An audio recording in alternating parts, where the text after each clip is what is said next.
Hi అండి. ఈ రోజు అయితే మా అమ్మాయి వంట చేసింది అనమాట. ఈ రోజు నో నాన్ వెజ్, ఎందుకంటే ఈ రోజు మురుగన్ విశేషం ఉందన్నమాట. అందుకని చెప్పేసి ఇక్కడ తమిళనాడులో ఎవరు నాన్ వెజ్ తినరు. ఇంకా నాకు తెలిసింది కదా అని చెప్పేసి నాన్ వెజ్ అయితే చేయలేదు.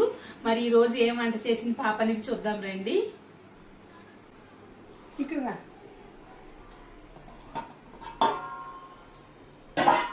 గీ రైస్ చేసింది, నా ఫేవరెట్ అనమాట. ప్రస్తుతం దమ్లో అయితే ఉంది చూడండి, పొగలు వచ్చేస్తుంది అనమాట. వేడి వేడిగా తినొచ్చు.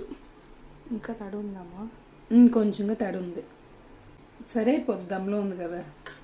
ఇంక తర్వాత చూసారంటే ఇది వచ్చేసి వెజిటేబుల్ కుర్మా. నిన్న రాత్రి చపాతీ చేశాను నేను, అప్పుడు వెజిటేబుల్ కుర్మా వచ్చేసి పాప చేసింది అనమాట. బాగుంటుంది వెజిటేబుల్ కుర్మా గీ రైసు. ఇంకా ప్లేట్లో పెట్టుకుని తినేసి ఎలా ఉందో చూద్దాం.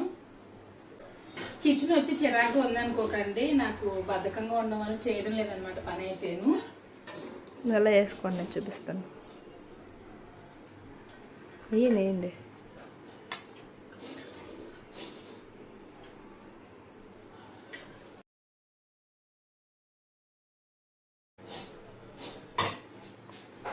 ఇదిగోండి పెట్టేసుకున్నాను. ముందు రుచి చూద్దాం ఎలా ఉందని చెప్పేసి.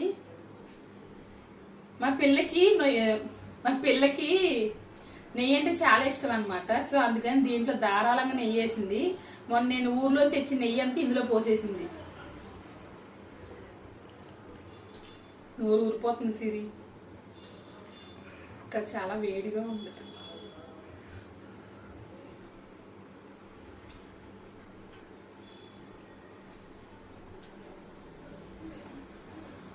నిజంగా చాలా బాగుంది సిరి, నిజంగా చాలా బాగుంది. మీ పిల్లలు కిచెన్లోకి వెళ్ళి వంట చేస్తానంటే కనుక మీరు ఎంకరేజ్ చేయండి. మా పాప బాబు ఇద్దరు అయితే వంట చాలా పర్ఫెక్ట్గా చేస్తారనమాట.